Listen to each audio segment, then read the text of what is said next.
जमायतुल उलमा हिंद के सदर अरशद मदनी का बयान बहुत गैर जिम्मेदाराना है। जमायतुल उलमा हिंद जो आज़ादी के आंदोलन में शामिल रही, उससे ये उम्मीद नहीं हो सकती थी कि इस तरह का बयान वो देंगे। ये कहना, मिसाल देना कि न्यूयॉर्क का मेयर मुसलमान बन सकता है, और ये मिसाल देना एक पाकिस्तानी सादिक खान लंदन का मेयर बन सकता है और भारत का मुसलमान कहीं का वाइस चांसलर नहीं बन सकता मुस्लिम यूनिवर्सिटी का। ये कहा, उनको मालूम होना चाहिए कि भारत का मुसलमान भारत का राष्ट्रपति बन सकता है, क्रिकेट हॉकी का कैप्टन बन सकता है, भारत का मुसलमान चीफ जस्टिस बन सकता है, भारत का मुसलमान एयर चीफ मार्शल बन सकता है, भारत का मुसलमान हर वो पद को पा सकता है जो भारत के संविधान ने उसको अधिकार दिया है। और इसकी बहुत सी मिसालें रही हैं। लेकिन ये कहना कि कहीं का वाइस चांसलर नहीं बन सकता, ये बहुत गैर जिम्मेदाराना बयान है।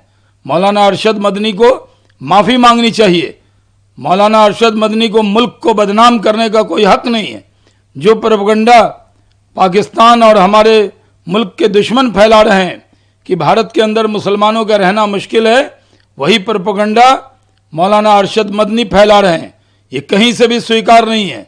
वो मौलाना अरशद मदनी हिंदुस्तान के मुसलमानों के ठेकेदार नहीं हैं। एक जमायतुल उलमा हिंद एक पारिवारिक संगठन है जिसके अंदर सिर्फ परिवार के लोग ही जमायतुल उलमा हिंद के सदर हो सकते हैं। कोई बाहर का मुसलमान जमायतुल उलमा हिंद का सदर नहीं हो सकता। वहाँ पर वो अपने संगठन में सुधार करें, लेकिन देश को बदनाम करने का कोई हक भारत के मुसलमानों ने उनको नहीं दिया है। डायरेक्ट हमला भारत पे नहीं कर सकता है, इसलिए इनडायरेक्टली वो हमला कर रहा है। फडणवीस ऐसा बोल रहे हैं। देखिए, देवेंद्र फडणवीस सही कह रहे हैं। दिल्ली के अंदर जो ब्लास्ट हुआ उसके तार जुड़े हैं आतंकियों से, पाकिस्तानियों से। जिस तरह अल-फलाह यूनिवर्सिटी के डॉक्टरों ने, जिनका माइंड पॉल्यूटेड था, इस तरह की हरकत की है, ये कहीं से भी स्वीकार नहीं है।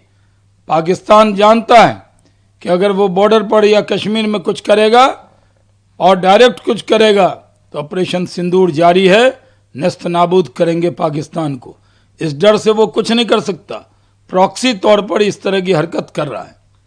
सीमांचल इलाके की करेगी तो ओवैसी उनकी पार्टी एनडीए को समर्थन और सपोर्ट करने के लिए तैयार है, क्योंकि पिछली सरकारों ने सीमांचल इलाकों में सही तरीके से वहां पर काम नहीं किया। देखिए, कुल हिंद मजलिस इत्तेहादुल मुस्लिमीन प्रोपेगेंडा फैला रही है कि सीमांचल में कोई काम नहीं हुआ। वो 5 सीट जीत के आ गए हैं, बड़ी शेखी बघार रहे हैं। उनको ये पता नहीं है कि सीमांचल में पूर्णिया का एयरपोर्ट बना जिस पे वो उतरते हैं। सीमांचल में डेवलपमेंट हुआ है और सीमांचल को डेवलप करना हमारा फर्ज है, जिम्मेदारी है।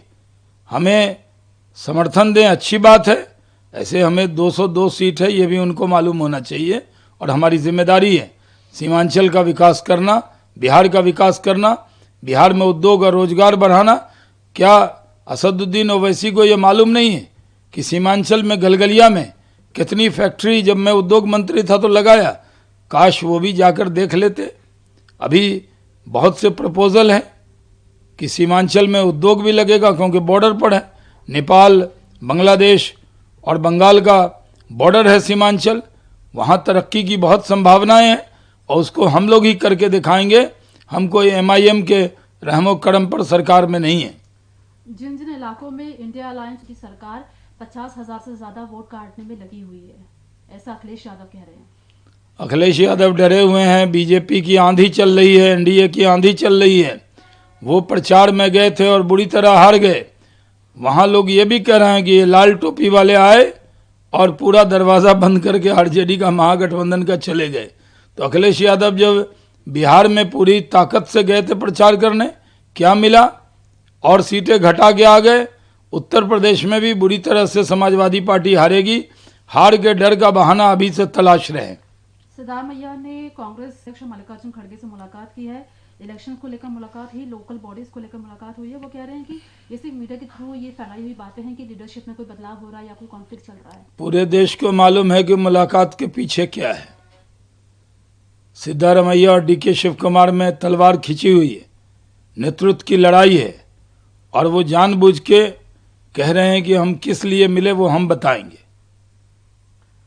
गया है सिर्फ एनसीईआरटी से दिग्विजय सिंह के साथ ही प्रोटोकॉल का कोई पालन नहीं होता, कोई कांग्रेसी उनको पूछता ही नहीं, मध्य प्रदेश में कहीं जाते हैं कोई आता नहीं, अकेले घूमते रहते हैं। कोई पूर्व मुख्यमंत्री हैं जो सरकारी प्रोटोकॉल मिलता है वही उनको मिल रहा है। दिग्विजय सिंह अपना दर्द बता रहे हैं धनखड़ साहब के नाम पे।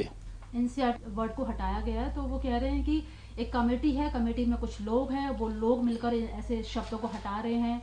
अरे भाई, एनसीईआरटी की पुस्तक में अगर ग्रेट वर्ड हटा है तो कौन तय करेगा कौन ग्रेट है नहीं है?